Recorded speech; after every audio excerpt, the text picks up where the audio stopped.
Science fiction has been a staple interest of mine since I was a tiny tot. Some of the most influential films in that department were the 1998 Lost in Space movie and the 1997 Starship Troopers movie. Most critics panned the films, but I loved them back then, and I still do now. I bring it up because it establishes the type of sci-fi that would set up my eventual love for Halo. A tale of space travel, background war, and discovering derelict locations. These ingredients for the Lost in Space movie set up why I would be so receptive to Halo Combat Evolved. The military aesthetic and bravado of the Starship Troopers made me greatly appreciate how the military looked in Halo. Plus, the struggle of man against an overwhelming alien menace is a shared theme between the two works, although done differently. I'm aware that Aliens was a major influence, but I didn't see that film yet when I first played Halo. Spoilers for those that haven't played this game yet. I highly recommend it for any fan of sci-fi or good FPS. So, my story with this game began in 2004, with Turok 1 and 2 introducing me to the FPS genre. The next step would be something current gen. That game would be Halo. Halo 2 had already been announced, but since you could miss things without the internet or the right channels, a lot of the kids back then didn't know until the commercials started pouring in on the TV and at stores.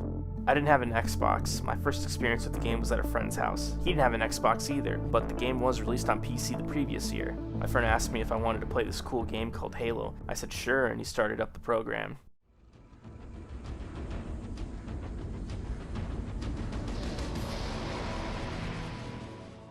When the menu came up, I was captivated. A floating ring in space, with an Earth environment on the inside, the music sounded like it came out of a cathedral. The sense of awe and wonder was immensely powerful. It reeled me in with that opening menu alone.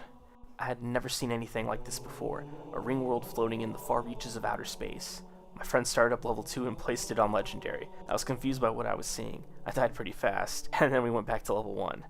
The opening drew me in even further. A tale of humanity on the brink of defeat by alien invaders? What's not to love about that premise? I had flashbacks to Turok 2 earlier that year. The human soldiers fighting against non-human threats, that were better armed. Difference here was that, I was in the middle of it this time. My friend and I switched back and forth whenever one of us died.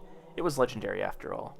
We played up to the 3rd level, but then my friend got bored and said, "You weren't really playing. This game's a video-only demo." Then we moved on to the online multiplayer. When I went home, the game was stuck with me. Later in the year, Halo 2 launched. I would play the sequel at a different friend's house, and also learn that it was a popular Xbox title. Playing the multiplayer with friends would be the only time I got to play Halo, after that initial run with the campaign, for both Halo 1 and 2. While many have talked about this game and reviewed it thoroughly, I want to talk about why I love this game, how it appealed to me specifically. 2 years had passed, but I only knew the beginning of that game and the local multiplayer. I had a few weeks before middle school would start, and my eyes caught sight of the PC version of Halo in the video game section of Walmart. The box art was such a sight to 11-year-old me. The art style of it looking like some type of matte painting really drew me in. The Halo Ring's horizon looping up into the sky, and a battle happening behind Master Chief, while he's pointing his weapon at the viewer, just like Star Wars Dark Forces and Shadows of the Empire with the Stormtrooper on the box art. I asked my dad for the game, and he bought it for me. The slowly dying art of manuals was still appreciated to me, back in 2006. I opened up the box and started reading the manual. The lore behind the game captivated me with its tale of interstellar war. It said how far into the future the game took place, 2552. It painted a picture of how Earth solved its overpopulation problem with faster-than-light travel. Instead of using Earth to shoulder the manufacturing burdens, that fell on the planet Reach. Reach being a neighboring planet to Earth. 30-ish years ago, contact was lost with an outer world colony called Harvest. A battle group was sent, but only one damaged vessel returned. The crew told of an unstoppable alien warship that decimated the battle group. The aliens were learned to be named the Covenant, a multi-race society, of religious aliens. And the religious leaders declared humanity an affront to their gods, must be destroyed in a holy war. After constant defeat from the Covenant, Admiral Cole establishes a protocol that ensures any ship in danger of capture must either jump to another system leading away from Earth or self-destruct. The manual then states how a secret project for cyborg super soldiers is being developed to turn the tides. The Spartan 2 project. The plan was to capture a Covenant vessel and learn where the homeworld for them is located. Sadly, the Covenant attacked Reach and destroyed it, leaving the Pillar of Autumn as the only known survivors. And on board is the last Spartan 2. The manual then goes into how to play and how you are the Master Chief, an expert in all forms of combat. It details how advanced your armor is, the iconic Mjolnir Mark V suit, how you have a battle suit as advanced as a human warship and with energy shields. I have always loved characters in full body armor, such as the Power Rangers, Stormtroopers, and medieval knights, so an evolution of that concept in an FPS made me love Master Chief from the start. His iteration of the Mjolnir Mark V armor makes him kind of look like a retro-style robot, but his gravelly voice gave the impression that he was a person underneath the suit. Moving on to the weapons section of the manual, I got to see familiar weapons and new ones I did not yet play with. Something I want to draw attention to with the weapons. I learned that the pistol is not a useless thing to throw away like many other FPSs. The manual clearly told me that it had semi-armor piercing high explosive rounds. I kept this in mind for my next go around. The other section after the weapons was a list of vehicles. They had such interesting names: Warthog, Banshee, Ghost, Scorpion. Animals and types of spirits being the namesakes for the vehicles definitely places an idea of the living versus the dead in your mind. Speaking of the living, the manual goes over the Pillar of Autumn and her crew. The Pillar of Autumn is a smaller vessel that was meant for a covert mission to board a Covenant vessel and find the Covenant homeworld.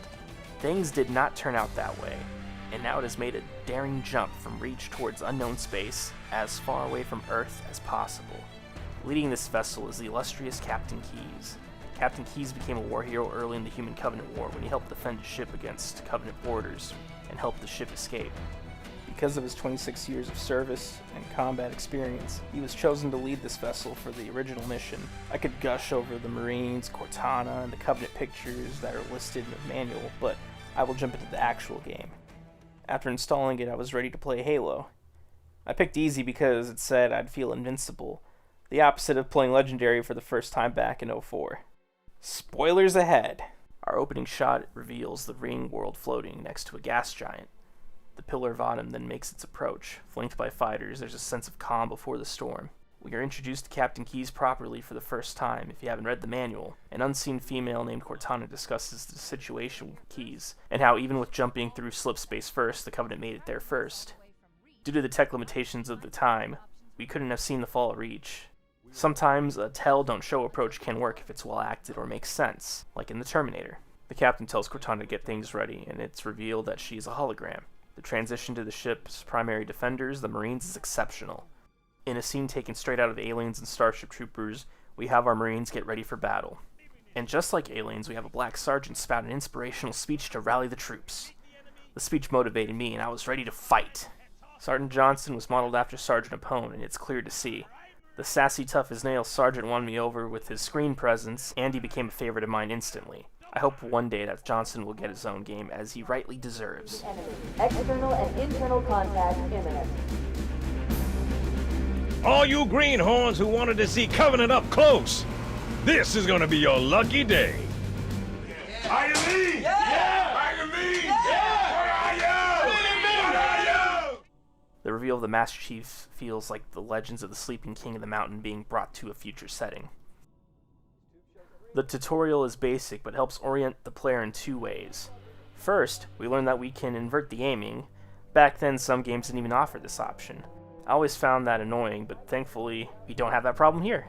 The second thing we learn is that we have recharging energy shields. If you didn't have a manual, then this would be a pleasant surprise. While not unique to Halo, it did give the game its own identity from many other FPS games that would have shields or armor shards be pickups for you. Health would still be recovered by health packs in this game though. The captain rings the cryogenics bay to send Master Chief to the bridge immediately. The technician in the observation room is then murdered by the alien invaders. This taught me that the Covenant didn't care if a human was unarmed. Following the crewman, we learn the same lesson of anyone can die. The explosion takes out that crewman, but we are saved by our energy shields. The game uses the environment to teach us to jump and duck underneath things to proceed. The Covenant assault on the Pillar of Autumn is quite harrowing for the Marines and the crew to deal with. The tall armored aliens are called elites, and they are the officer class of the Covenant. Just like Master Chief, these guys have recharging energy shields too. They have energy weapons while humanity still has ballistic weapons to defend themselves with. We meet another legendary Marine on our way to the bridge, Chip Stubbo. Sir, the captain needs you on the bridge ASAP. Better follow me. Following him through a weapons bay, we see how badly outmatched the Marines are. Casualties litter this room, with them either dead or dying. Even with Sergeant Johnson's rousing speech, it is not enough to profoundly change the tide of the battle. We reach the bridge and meet Captain Keyes. There's a sense of familiarity between Keyes and Master Chief, as Keyes briefs Chief on the situation. Cortana interjects and has some witty banter with Master Chief, who retorts to her comment. Sleep well? No thanks to your driving, yes. So you did miss me. Report! Reality hits again, with the ship taking a nasty blow. This spurs Keyes into action. He wants the surviving crew to abandon the Autumn, while he takes the ship to the mysterious ring world. It's funny that the screens say the name of the object is Halo, but the characters don't know. Keyes tells us how important keeping Cortana safe is. She's a fountain of information, especially to the location of Earth. Earth is the last big secret humanity has against the Covenant. I felt the literal weight of the game's narrative on my shoulders. Space Fort Hood was destroyed, and we only had Earth left as a major stronghold. Alongside receiving Cortana to be kept safe in our head, Captain Keyes gives us his sidearm. The proverbial passing on the sword, we began our mission to get to Halo. Having already met the elites earlier, we now meet the true workhorse of the Covenant military, the Grunt. They speak in squeaky English and are smaller than you and the Marines. I honestly feel sorry for these guys. Just look at how pathetic they are. Grunts will run away in fear if they feel hopeless or see you slaughter their allies, especially elites. Going to the next room, we meet a personal friend of mine, the MA5B assault rifle. The assault rifle in Halo has such an iconic design with its bullpup magazine system and ammo counter. While this iteration is not accurate, it makes up for it in its speed and ability to clear out rooms fast. I stuck with the assault rifle as my go-to weapon in this game because it's in all the cutscenes and I wanted to be like Master Chief when I played. The plasma weapons in the game are pretty utilitarian for energy weapons. The plasma rifle and the plasma pistol operate similarly in that they fire heated plasma, but the rifle is a fully automatic weapon, while the plasma pistol has an overcharge ability. That overcharge shot is especially useful for shields of all kinds, personal and stationary. Downsides are that you have to pick up a whole new gun if you want more ammo. The game teaches another lesson early if you figured out how to melee. You can sneak up on enemies and whack them in one clean hit. The opportunities are either when the enemies are distracted or unaware of your presence. What I like about this first level, aside from its narrative importance, is how its environment was a standard FPS environment, an indoor environment with familiar architecture you navigate through. This would help new and veteran players of FPS games at the time to learn in a familiar environment. This level taught you the basics of combat and exploration. If you're thinking, exploration in this cramped ship? How? Well, you see, it's rather simple. When the Covenant board your ship, through the life pod bays, they enter with their ships. Inside of those ships are shield power-ups. This taught me to explore the environment for goodies like these power-ups. I love how certain parts of the ship have windows that let you look out into the vastness of space. The large planet's visible along with many stars. You also get front row seats to the Covenant committing war crimes. Cortana raised an interesting point about the Covenant not wanting us on that ring, something that will be fully answered in the next game. Entering into the maintenance hallway taught me that having a flashlight was important. During this same stretch, Cortana activates your motion tracker if you're on easy or normal. In case you somehow didn't learn how to melee, the game has a door that Cortana tells you to whack if you're on easy or normal. 11-year-old me thought that it would be more prominent with doors being stuck like that. No, I got the wrong message from that moment. It was about the melee feature, not stuck doors. If you got fooled into thinking these alien invaders were idiots because their main infantry were hysterical goblins, then this might change your mind. Well, it did for me. I got a chill down my spine when the elites tried to kill me in my sleep. I laughed at my onslaught of the Covenant that I needed to be reminded that these guys were not joking around. Even if the grunts were pathetic, the elites were here to play. It looks like the Covenant wanted to catch you napping. The final lesson of the level for newbie players on easy and normal is giving you grenades. The game's encouraging you to throw those hot potatoes. A Marine jumps away from the explosion and begins panicking. Master Chief picks him up and throws him inside was the funniest heroic thing I did not expect to see happen. Punch it. Steve Downes, the voice actor for Master Chief, delivers that line phenomenally. He has truly brought Master Chief to life. As the pod is escaping, a truly human moment from the Master Chief is displayed. We're gonna make it, aren't we, sir? I don't want to die out here. A Marine is worried about their survival, and Chief pats him on the shoulder to reassure him. This moment has always stuck with me because Master Chief wasn't just some large machine that only cared about himself and the mission. He was a man underneath that armor. They could have made Chief ignore the poor Marine or shake his head in disgust like some macho linebacker, but no. They had him empathize with him for that moment. The Autumn and escape pod racing toward the surface of Halo made my heart pump with excitement of what was to come next. Sure you wouldn't rather take a seat? We'll be fine. If I still had fingers, they'd be crossed.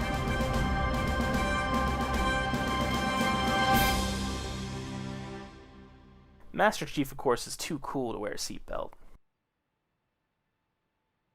I love these chapter names. Flawless Cowboy. My first experience with Halo was this moment, and it still hit me hard when I replayed it as an 11-year-old. Seeing all these Marines just die from the crash saddened me, especially after Master Chief comforted that one Marine that they would make it. What's striking about this environment is how Earth-like it is. Trees, rocks, water, a breathable atmosphere that matches Earth's? Of course, it was a little trippy to see how the ring's surface loops back around. We meet the Covenant air power on this level. Dropships will approach your location at specific scripted events and drop off troops. These dropships have the designation of Spirit. You cannot destroy these vehicles, and the turrets can hurt you badly if you're incapable of dodging the energy blasts. The other type of aircraft the Covenant have is the Banshee. Thankfully, the Banshee isn't invincible to gunfire. They are more annoying than the dropships, though. They don't fire the same type of energy as the Spirit dropships. They fire the faster blue plasma bolts. Later on in the level, they will sometimes fire a fuel rod at you to mess up your day. You come across surviving Marines fighting against the Covenant. This will be the bread and butter of the level, rescuing Marines from enemy forces. Yay, Sergeant Johnson! A new weapon is introduced to this level, the Needler. I didn't fully get this gun the first time playing Halo, nor did I get it in the multiplayer. I thought it was just some fancy alien projectile weapon that you could track targets. I didn't know that filling a target with those needles would make them explode. Meleeing with the Needler is interesting too because you're hitting the aliens with the needles coming out of the back of the gun. I'm only glad they don't explode from impact and have to be fired.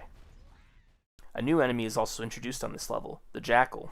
These bird-brain lizard people are roughly people-sized and can be a pain if you're careless. Shoot them in the hand where they're shooting from, or use a plasma weapon to disable their shields. Grenades work too. Just like the grunts, they run away from you if you kill enough of their forces or an elite. On lower difficulties, plasma grenades become available on this level instead of the last level like on Heroic and Legendary. The advantage to the plasma grenade is that they stick. This level would be very tedious if we had to walk to our next mission. Thankfully, we're introduced to the MVP of Halo 1, Echo 419, aka Foehammer. Foehammer is seldom talked about when it comes to the memorable characters of Halo 1. Which is a shame because she's a great pilot and helped the humans maintain close air support over the course of this game. She even gives us a Warthog.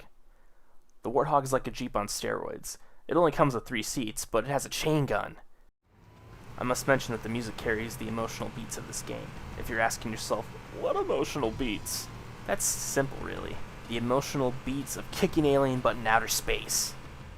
Alien butt kicking isn't the only feeling the music brings to the table. There's also times where it plays up the mystery and dread. Most games at the time would have had you pressing a button to turn on the bridge, but Halo did something different. They have the music play up the suspense and then play a cutscene. The reason this is such a big deal is that a random human was able to just do it. The novelization brings more attention to it, but I don't remember the convo that Chief and Cortana had. That hologram interface doesn't scream easy to use, and Chief just did it on instinct. The other new weapon on this map is the human sniper rifle. This always was a favorite of mine in the multiplayer. It was my first exposure to the concept of sniper rifles, a big beefy gun for a green beefy boy. As mentioned before, this mission is all about rescuing the survivors of the Pillar of Autumn. Some people I know would be sadistic and kill the survivors for fun. That was never my style. I always strive to save the NPCs in games. This level also got me lost the second time playing it, so that compass on the assault rifle actually helped me a little. Cortana gets word that Captain Key survived crashing the Pillar of Autumn, but he got captured by the Covenant, so when you finish saving all the Marines, you hop into a Pelican and go to rescue him. This was the farthest I got into the story back in 2004. I only got to see the Marines get out of the Pelican, and then my friend said it was just a demo and quit the program. Finally, 2 years later, I would finally get to see what the level was about. Starting off with the sniper rifle and using night vision mode was so impressive to 11-year-old me. It's nighttime after all. We're gonna need that night vision. Plus, we get to see a bit of the basic stealth mechanics in this game. As long as they don't see you, the sniper rifle killing an enemy does not alert them. This level introduces the Covenant shade turrets. They fire similar energy to the Spirit dropships. The Covenant sure chose a scenic cliffside to park the cruiser, and the music fits the mood. The other power-up found on this level is another one I was familiar with because of the multiplayer, Active Camo. Turning invisible and smacking aliens is never not fun. The gravity lift is heavily guarded, but Kid Me wasn't scared, because I was Master Chief.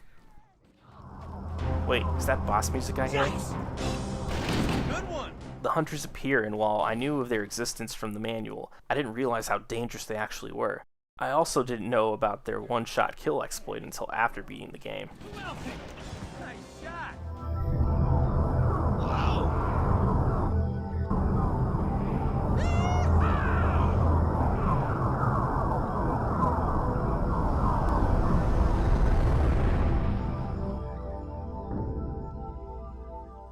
We're in.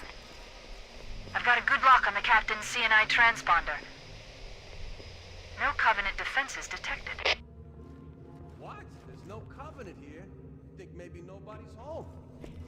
Look, there he is. Entering into the belly of the beast, and the first thing that greets us is a floating energy sword. The introduction to the cloaked elites here is a nice touch, with how one of the Marines jinxes the situation. Contact! No Covenant. You had to open your mouth. This moment was a highlight for me, as this ambush was from a vulnerable position, with the enemies coming from all sides. This feels like it could be a game mode in a future title. What I like about this level was that it gave us a closer look at how the Covenant operate.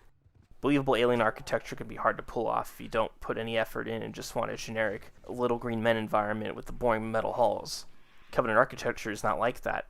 Granted, the spaces are still familiar enough to navigate, but they continue the aesthetic of how the Covenant dresses themselves. The hues of violets, reds, and blues contrast nightly with the human colors of the autumn and the natural earth beauty of the Halo ring. Thankfully, hallways aren't the only environment type on this level either. The loading bay was not an exception to the rule, but part of the norm. The hangar bay offers another larger open space to break up the monotony of continued hallways that I might have expected. Cortana continues to show how human-like she is. Hey, which way should we go now? All the doors on this level are locked. Wait a moment. I'm going to access the Covenant BattleNet and locate an override code to open a door. You better hurry, Cortana. We can't hold them off all day. Working on it. I'd like to see you first. Talking under her breath to a Marine, asking her to hurry on the exit. Oh hey, cloaked elites again. I don't know if I've ever seen regular elites ever retreat, but here's proof that the cloaked ones have self-preservation too. We meet a gold elite at the bridge. They can tank a lot of hits, but grenades and a sniper rifle can make short work of them. Thanks to Torok teaching me to explore, I found a brig that had active camo and some extra ammo. Chief rescues Captain Keyes and the other Marines in the brig, and we finally get some answers. We learn that the Covenant called this ring world Halo, and that has deep religious significance. Cortana believes that the Covenant think it's a powerful weapon. This isn't quite true, but game players won't learn this distinction until Halo 2. They're also searching for its control room, so Keyes devises that they should beat him to it. I love that the subtitle is what Master Chief is probably thinking. Thankfully, the playthrough I recorded didn't end with Keyes dying a bunch of times, but many have watched Keyes die from him shooting dead bodies with his needler. I was simply happy to fight alongside Keyes. If any of the Marines that boarded with you survived, then the cloaked elites in the bridge will have killed them. I always felt bad for them, and I wish I could have saved them. We get to see Captain Keyes being formidable and why he's a fan favorite. Everybody, mount up. Let's get on board.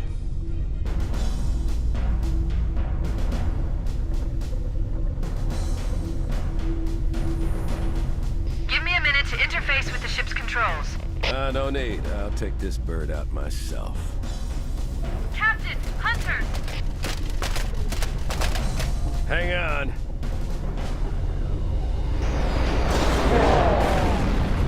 Nice one, sir. Time for a little payback.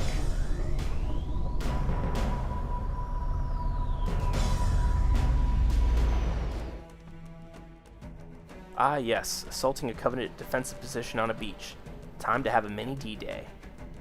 This level's opening pumps me up every time that I replay it, just for the opening. Bungie had the same idea too, because in all their games there's a variation of this battle every single time, but perhaps I'll mention that in a future video. After the beach assault, Foehammer drops off a warthog, and I get to have fun blasting aliens. I make it to a door that gets locked in my face. Cortana decides to give Keyes a call, and he gives a new set of orders. Kid Me was inspired by Keyes' words of encouragement. We had to find Halo's control room, and I would fight hard to complete that objective. Cortana to Keyes. Go ahead, Cortana. Have you found the control center? Negative, Captain. The Covenant have impeded our progress. We can't proceed unless we can disable this installation's security system. Understood. We're still en route to the objective. I may be out of contact when we get there. Here are your orders. I want you to use any means necessary to force your way into the facility and find Halo's control center. We have to get to the center before the Covenant. Failure, people, is not an option. Echo 419 to ground teams. I'll stay on station and keep an eye out for Covenant folks. Second squad, ready to roll as soon as everybody's topside. LZ looks secure, sir. Nothing moving. Good luck, people. Keys out. 2 hunters guard the security room. If I knew about the pistol trick, then Kid Me would have cheesed to the security room fast. Shut down the security system. I love the detail that the security room holomap actually shows the interior of the map room and the rooms that lead to it. Chief, Bravo 22. If you jump down the cliff where the crashed Pelican is, then you can get a new weapon. The rocket launcher is probably the most powerful firearm you can get in this game, and it's a no-brainer on how to use it. The cool part being that it has 2 shots before reload. The sense of scale you get from seeing how spacious the inside of the interior is for the Halo ring can be seen in this cutscene.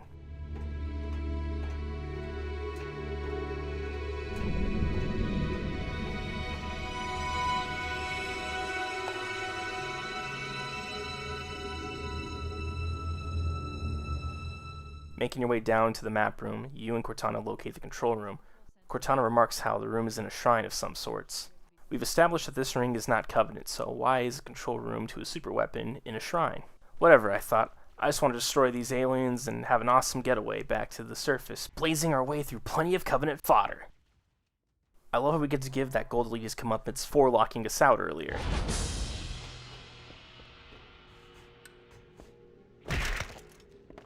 Of course, those pesky invisible elites have to try and ruin the escape.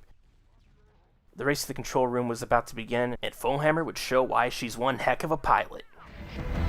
The Covenant did a thorough seismic scan, and my analysis shows that Halo is honeycombed with deep tunnels, which circle the whole ring.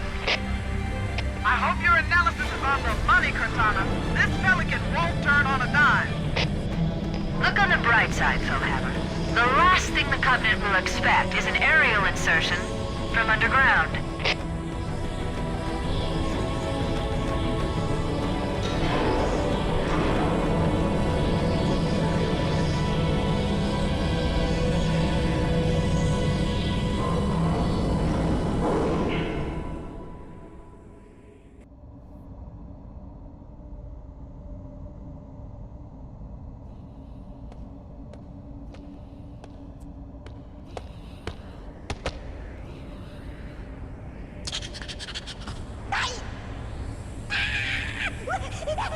This level was a doozy to get through as a kid. Not that it was particularly hard or anything, it was just long, and I could only play for an hour at my dad's house at the time. Many have complained about the length and reused hallways, but that never bothered me. It just meant killing more alien scum. Poor grunts, must be all tuckered out. Yay, more Marines! Like I mentioned before, this isn't a stealth game, but there are still moments where you can utilize stealth. I like this because it means that the enemies aren't just aware of your position the whole time. It makes them feel like they're living, breathing things that react to their environment accordingly. That's the key to Halo's enjoyment. The sandbox has different methods to go about things, whether that's using new guns or sneaking around unsuspecting enemies. Vehicle combat isn't new to the FPS games, but I feel like Halo pulled it off the best at the time of release. I talked about Turok 2 having the Styrocosaurus in that one section of level 2, but this was different. Vehicles aren't just limited to one section or one level only, they are in various parts of the game. Like any good vehicle assault, You need tanks for heavy support. The Covenant get the Wraith tank. Kinda looks like a ghost if it went to the gym. Instead of rapid-fire plasma with the ghost, it fires a mortar shell of plasma and an arc. To fight against such odds, the humans get the spectacular Scorpion tank. Seating 5, this tank is fun to bring to any parties. I do hate the machine gun it comes with though. It has worse accuracy than the assault rifle in full auto. All good things have to come to an end, sadly. There's a section that you cannot fit the tank through, so that means we'll have to have an old-fashioned assault. Cortana to Fire Team Zulu. I've sent a distress call tagged with your current position. Once the smoke clears, you press on ahead without Fire Team Zulu.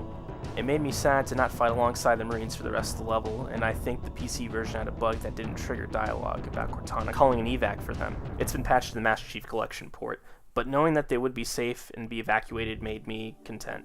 First time playing this game, I took the normal long routes, fought countless enemies, and felt like a total boss doing it. Granted, I was playing easy, but I didn't care. I wanted to feel like a super soldier. At this point, I only knew about the Banshees from playing multiplayer, but I did something drastic that I'm sure the speedrunning community knows really well. Anytime I play now, I steal the Banshee on the rock bridge above the control room. Sure, it feels a little cheap, but it's just so much fun. Speed strategies aside, after Kid Me fought his way to the top of the facility, I felt accomplished. I felt like I was Master Chief, and nothing could stop me from saving the human race. Laying eyes on the control room was amazing to me. Its detail is sparse compared to what we've seen now in games, but the scale was awesome to see. We did it. We made it to the control room before the Covenant.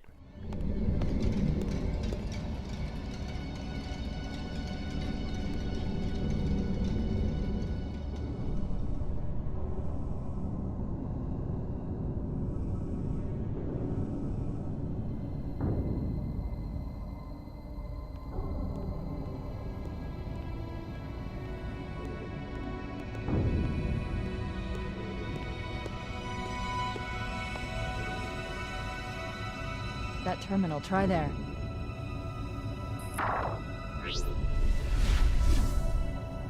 You all right? Never been better. You can't imagine the wealth of information. The knowledge, so much, so fast. It's glorious. So, what sort of weapon is it? What are you talking about? Let's stay focused. Halo, how do we use it against the Covenant? This ring isn't a cudgel, you barbarian. It's something else. Something much more important. The Covenant were right. This ring, it's Forerunner. Cortana answers the question of who built the Halos. Then something changes. Cortana gets scared. Mentions the Covenant are scared. Now I'm scared. The Covenant found something. Buried in this ring, something horrible, and now they're afraid. Something buried? The Captain, we've got to stop the Captain. Keys? The weapons cache he's looking for, it's not really... We can't let him get inside. I don't understand. There's no time. Get out of here, find keys, stop him. Before it's too late! What is buried on this ring that we have to rush to stop Captain Keyes? If you haven't played the game and are interested in playing, then stop watching and go get yourself a copy of the game to play it. Somehow after 5 years of this game being out, I avoided the spoilers that pertain to this next level. Yeah, seeing the Covenant running in fear from something that is not me really sets the mood, doesn't it? Swamps can be some of the dreariest of locations, and swamps on Halo are no different. You find a crash dropship right off the bat with ammo and health packs. Because I was playing on easy, the shotgun was readily available at the crash site. This behemoth of a shotgun is no mere pump gun either. It fires 8-gauge magnum rounds. I did not know what that meant exactly as a kid, but boy oh boy, now I do. And let's just say that it makes sense to be using on elites and hunters. I looked inside the dropship, and the sentence I heard on the radio made my spine chill. We are under attack by some new kind of hostage that isn't Covenant. Captain Keyes has been captured by hostages. Dug in at a large structure in a swamp here. Can hold out. Please. Isn't Covenant? I was dreading whatever that could possibly mean. The manual did not have anything about another faction of enemies on the ring. Whatever the problem was, it could cause this much damage to the Covenant? Yikes. My motion tracker was telling me that they were friendlies, but all I could see in the distance were figures running away. This was not helped by the music or ambience.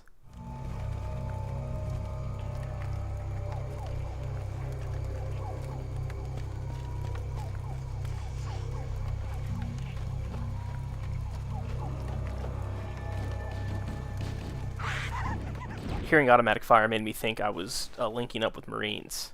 The Covenant were retreating, so I helped mop up the stragglers. Getting inside, I learned I was alone. Where did the Marines go?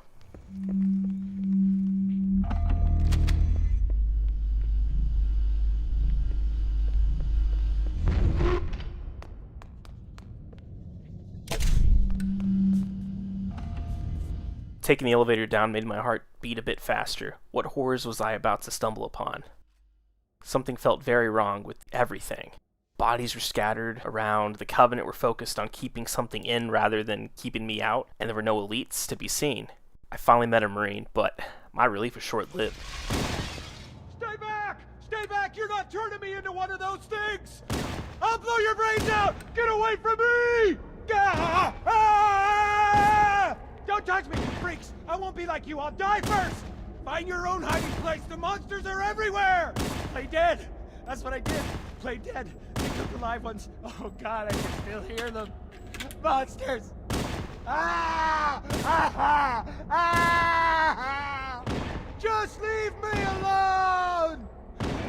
His words stuck with me. Monsters? What monsters is he talking about? I thought to myself. I pressed forward with the mission, not realizing the floodgates would soon be open.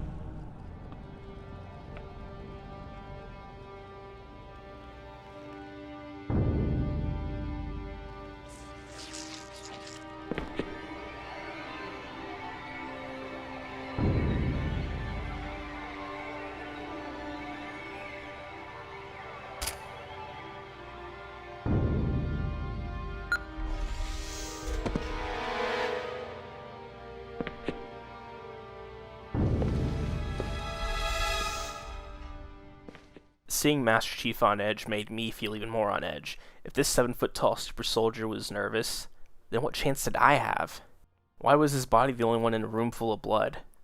Well, time to get some answers with that helmet cam, I thought to myself.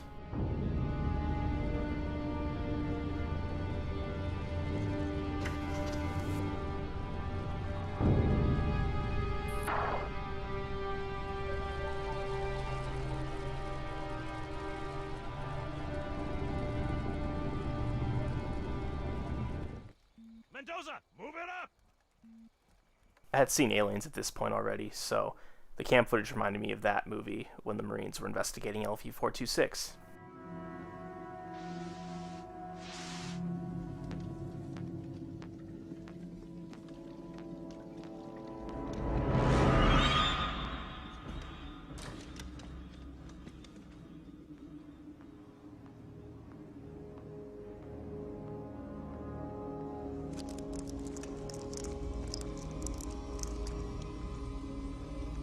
Steady, people.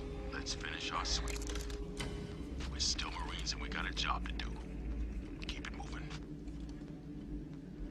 Easy.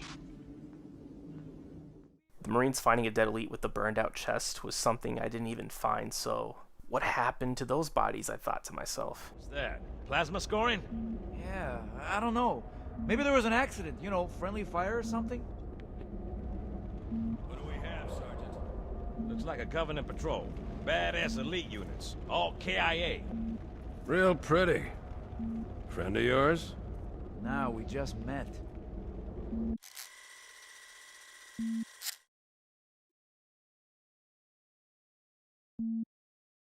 Keys in the group making it to the same room I was currently in made my anxiety drop another 3 degrees below scared. Seeing how they died didn't really prepare my nerves for what was coming.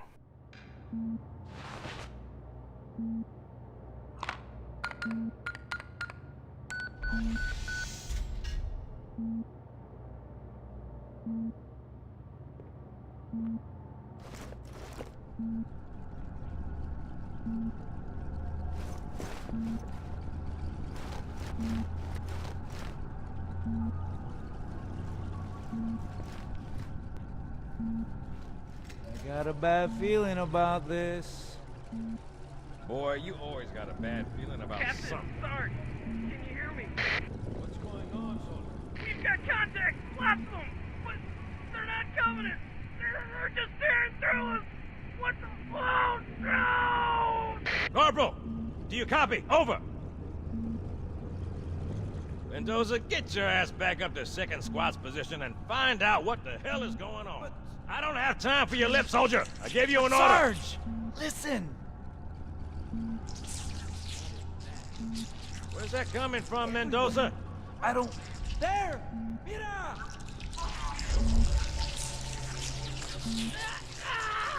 Hold still! Hold still! Let him have it! Ah!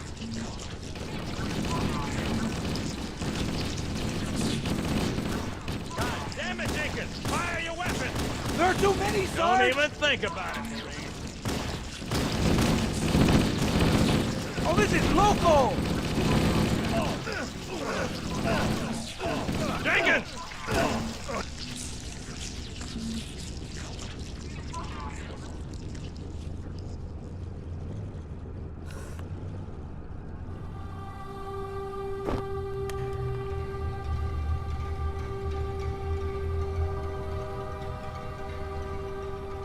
Like Master Chief, I too was disgusted by the sight of those space spiders taking out the Marines. The subtitle of the flood was about to make sense to me.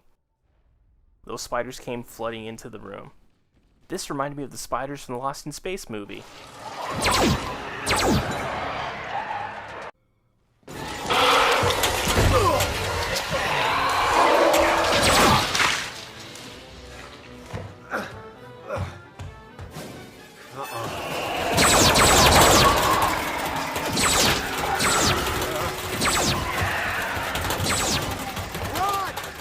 I was terrified at the thought of one of those things touching me.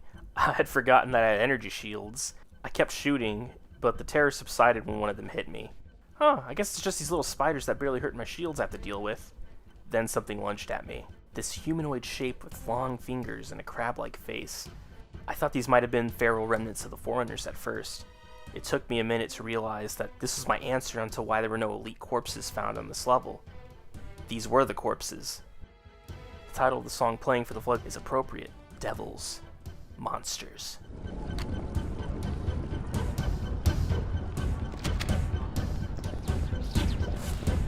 I keep fighting thinking that I was still looking for Captain Keyes.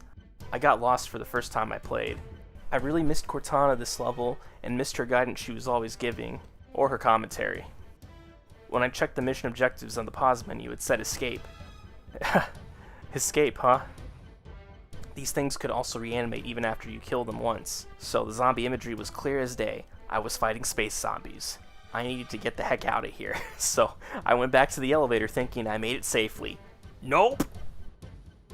Well, time to look for another way out of here. I find another elevator, but the worst thing possible happens. The elevator descends.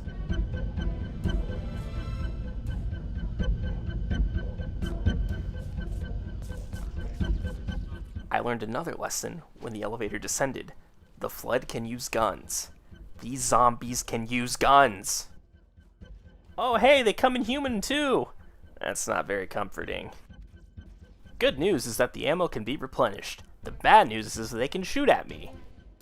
I didn't expect this space adventure war game to go from being how it was the first 5 levels to being survival horror on the 6th level. It's a really well done twist, and I was really missing fighting only the Covenant, because it's like the first half I'm like, yeah, I'm killing Covenant, woo, this is awesome, to, do I have enough ammo? Am I gonna live? Ah! Something that a lot of people caught on to, but I didn't my first few times playing this level, was that we have a scene of carnage of the Covenant and humans working together to survive. The flood was something that was so horrific and deadly that humans and jackals set aside their differences to try to survive. I wish I'd caught that the first time I played this and found their corpses. Finding the elevators to the surface was a major source of relief, along with hearing Fohammer's voice. This is Echo 419. Chief, is that you? I lost your signal when you disappeared inside the structure. What's going on down there? I'm tracking movement all over the place. Sir, thank God you're here. We've been lost out here for hours. After we lost contact with the rest of the mission, we headed for the... It's so good to see Private Chip Stubbo make it to the surface. This last stretch to the Pelican is difficult if you try to keep your Marines alive like I do. If one of those killer balloons touches a Marine, then it's game over for them. We make it to the structure and continue to fight off waves of enemies. A blue light then enters the scene, followed by flying robots. We both fight the flood, and then the cutscene triggers. Greetings. I am the monitor of Installation 04. I am 343 Guilty Spark. Someone has released the flood. My function is to prevent it from leaving this installation, but I require your assistance. Come, this way. Chief, I've lost your signal! Where'd you go? Chief! Chief! Where did Chief go?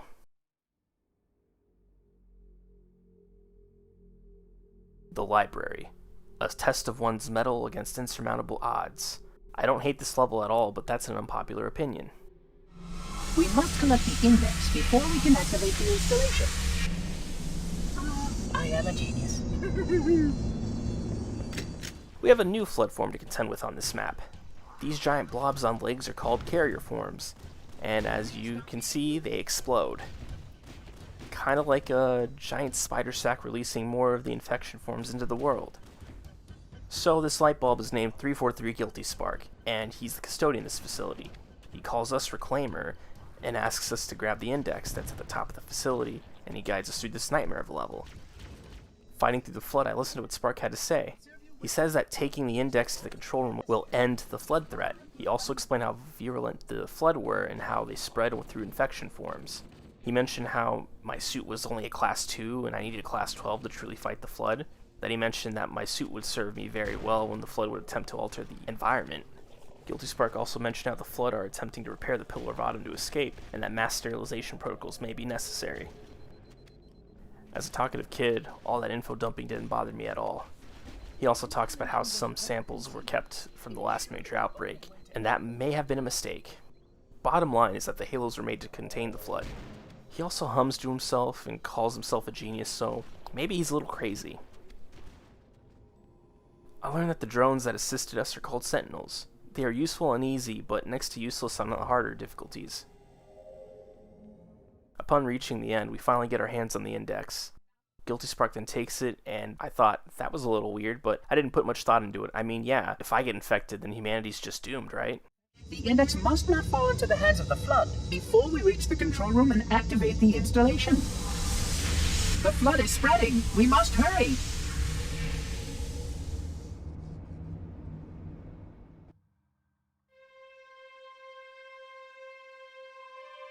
Which means that any organism with sufficient mass and cognitive capability is a potential vector. Is something wrong? No, nothing. Splendid, shall we? I felt excited to activate the halo and get rid of the flood. Seeing Master Chief hesitate gave me hesitation as well. Unfortunately, my usefulness to this particular endeavor has come to an end. Protocol does not allow units with my classification to perform a task as important as the reunification of the index with the core. That final step is reserved for you, Reclaimer.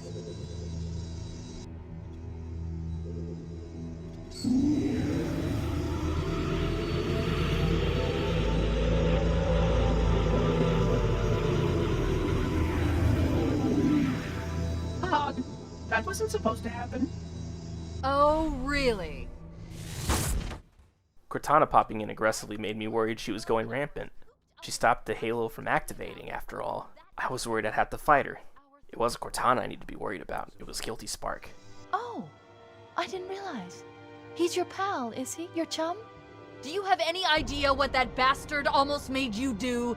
Yes. Activate Halo's defenses and destroy the flood, which is why we brought the index to the control center. You have no idea how this ring works, do you?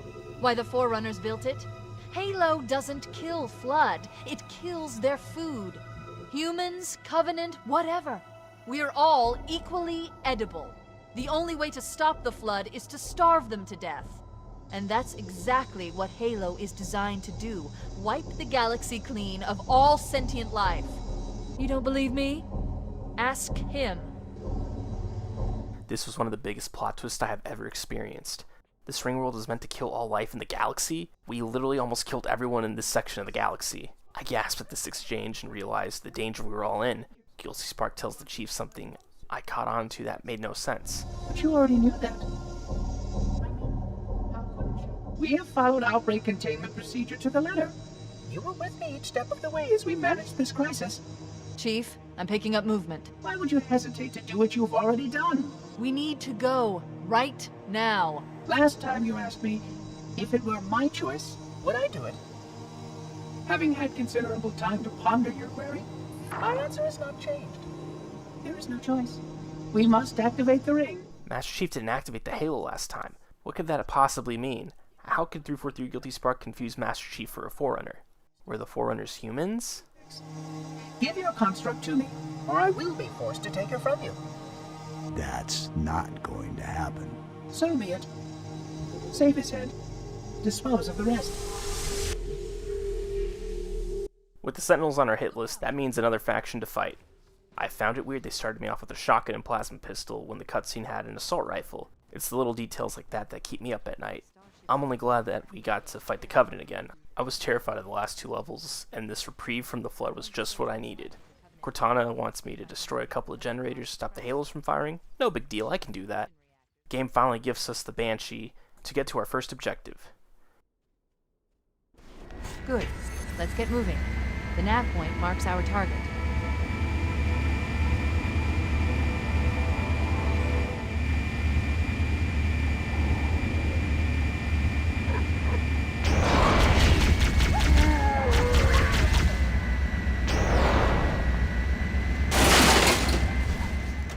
Walking into the generator to pop it with our shields is a pretty cool solution.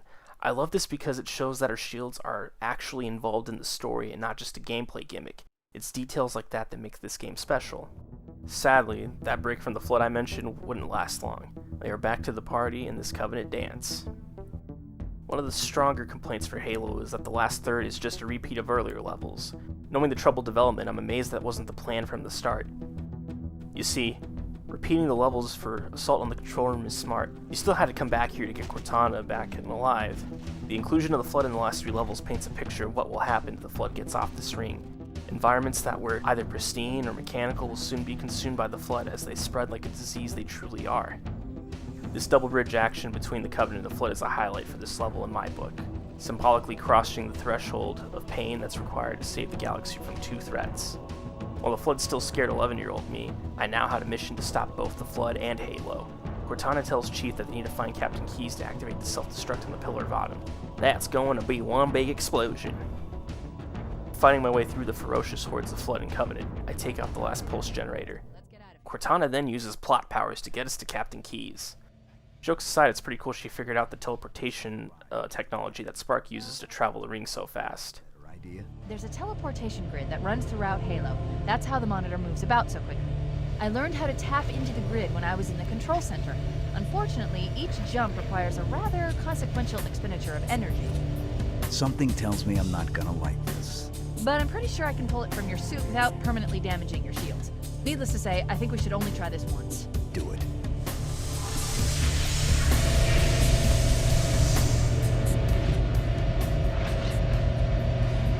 It's amazing how this game went from a standard sci-fi war story of humans versus religious aliens, then went horror story mode, all without changing how the game functions mechanically.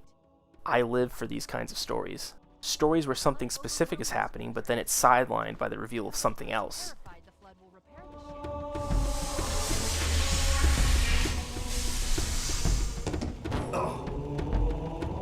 Oh, I see. The coordinate data needs to be...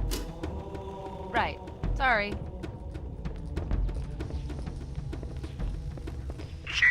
Don't be a fool. Leave me. Captain? Captain? I've lost him. Keyes' radio response to us at the beginning is interesting for a number of reasons.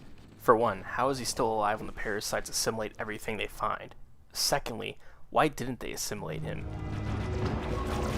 Analyzing damage. This...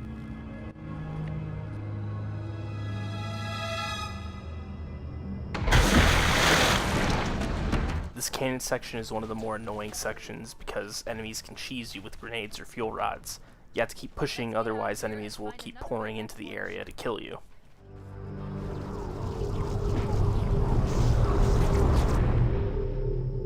We should be able to get into the ship's control room from here.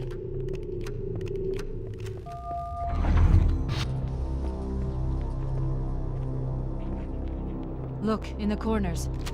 The Flood are gathering bodies here. Earlier in the game, the crazed Marine mentioned playing dead to avoid a simulation. It seems that now the Flood are more intelligent. They wouldn't be fooled by that tactic anymore. 343 Guilty Spark mentioned that the Flood were intelligent earlier, but the level here truly shows it. These space zombies are far too organized to be mere zombies. Something else is the guiding force here. Tied to the earlier question I had about Captain Keyes, I get an answer.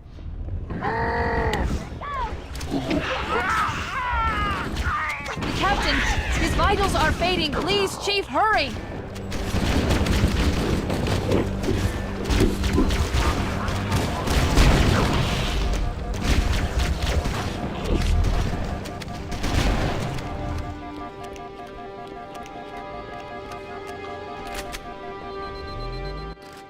Reaching Captain Keyes, I was shocked by what I saw. The Flood were using him to take control of the cruiser, it seems. That is horrific for a number of reasons. The captain was a father figure who put his money where his mouth was. Keyes had bravely served in this war for 27 years. While some might have been annoyed at Captain Keyes' exposition, I found it endearing. We can't let the Flood get off this ring. You know what he'd expect. What he'd want us to do.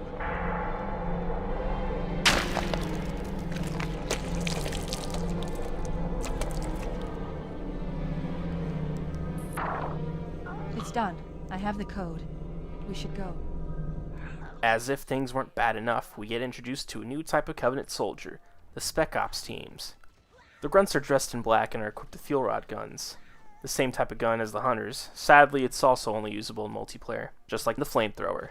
Black and purple armored elites lead them. These guys are ruthless with their tougher shields and grenades. I prove how cool Master Chief is by hijacking a Banshee from its pilot after he gets out of it, and I was ready for what came next in the final level.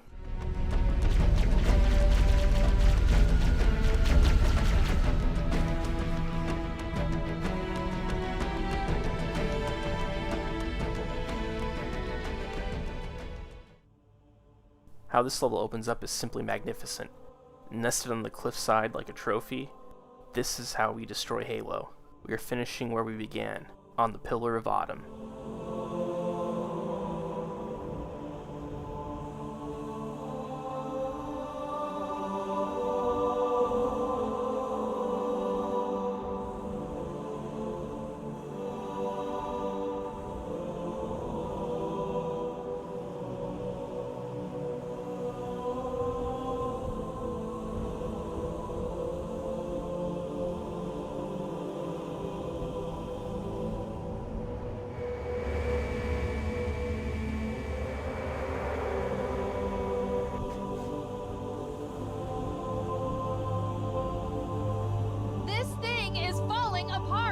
It'll hold. We're not gonna make it. We'll make it. Pull up!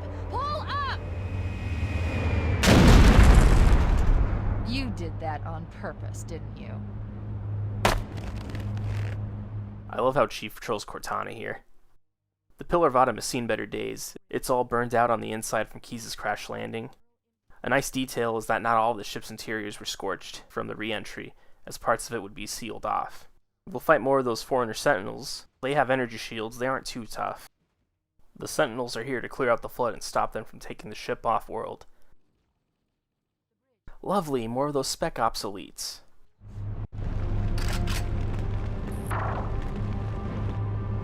I leave home for a few days and look what happens.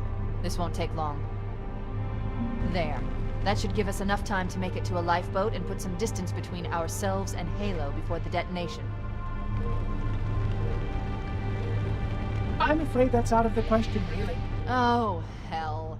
Wonderful of Guilty Spark crashing a party he was not invited to. Another hint I picked up as a kid about the Foreigners is when Guilty Spark talked about the record of all their lost time. Or maybe I'm just overthinking it. You can't imagine how exciting this is, to have a record of all of our lost time. Human history, is it? Fascinating.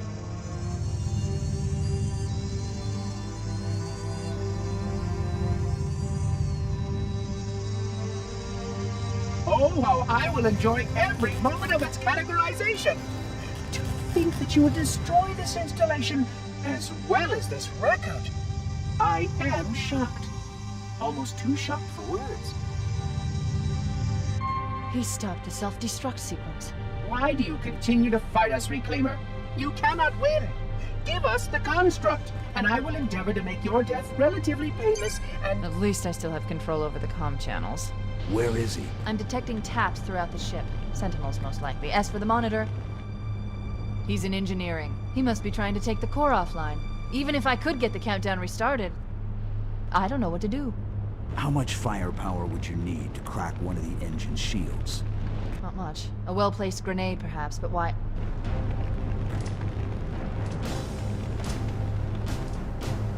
Okay, I'm coming with you. Chief, Sentinels!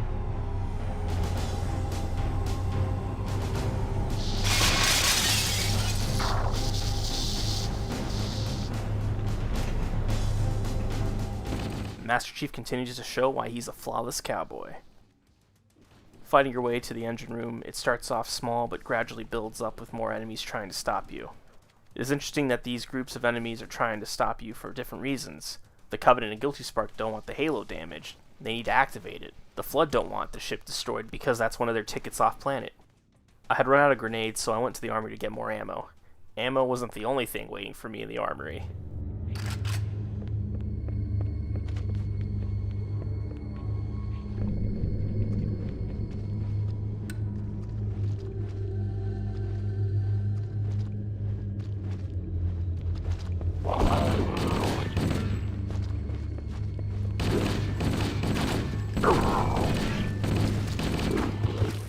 I took what I needed and scrammed.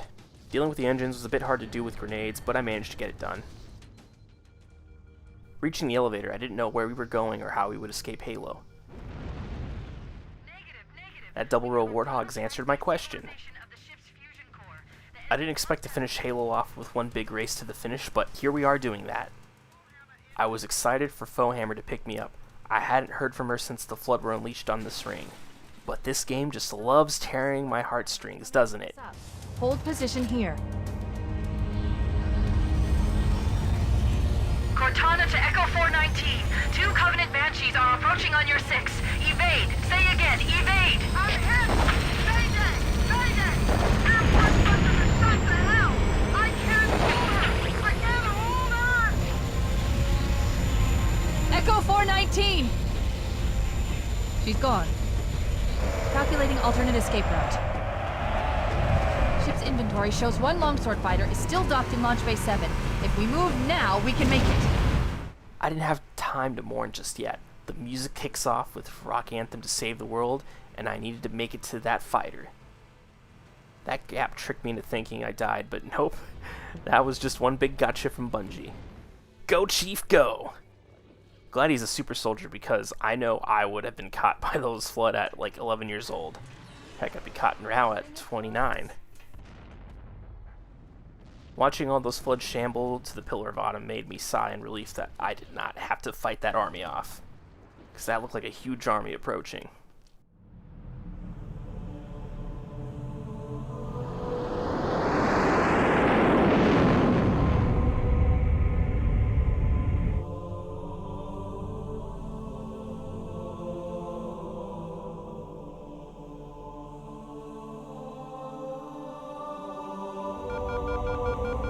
Shut them down. We'll need them later.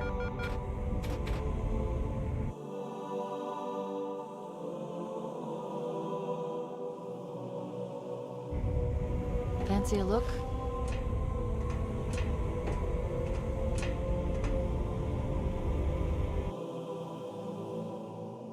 Witnessing Halo's destruction was beautiful to behold.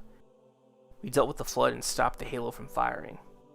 Master Chief's next question was my next question.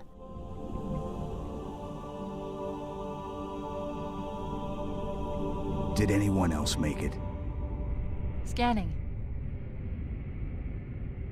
Just dust and echoes. We're all that's left. We did what we had to do for Earth.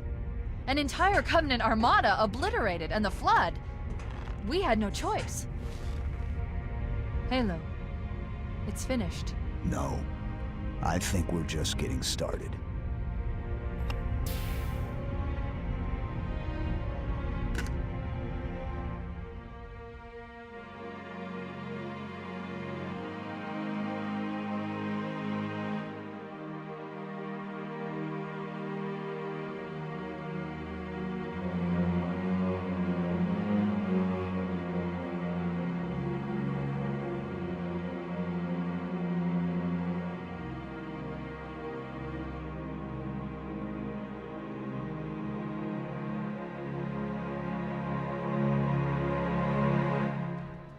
Ever since I was little, I've been the type of person to watch the credits. I did this to digest the whole experience I had just had with the story. To sum it all up, Halo is epic. A cyborg super soldier stood between Earth and an armada of ferocious aliens, and he won. Master Chief truly belongs in the hallway of the great sci-fi protagonists who destroy legions of enemies with power armor. Heroes like Doom Guy, Samus, and Dr. Gordon Freeman. At this point, I had only played the first 2 levels of Halo 2 when it was released, so I was fuzzy on the details. All I knew was that the Covenant had found Earth, and that was not good. Sobering thoughts aside, but I was ready for Halo 2 to get a PC release. Funnily enough, I'd get an Xbox before that happened, and I'd get Halo 2 as well. But, to put the cherry on top of it all, before I got to play Halo 2, there was an after-credits scene that showed Guilty Spark was still alive. To be continued.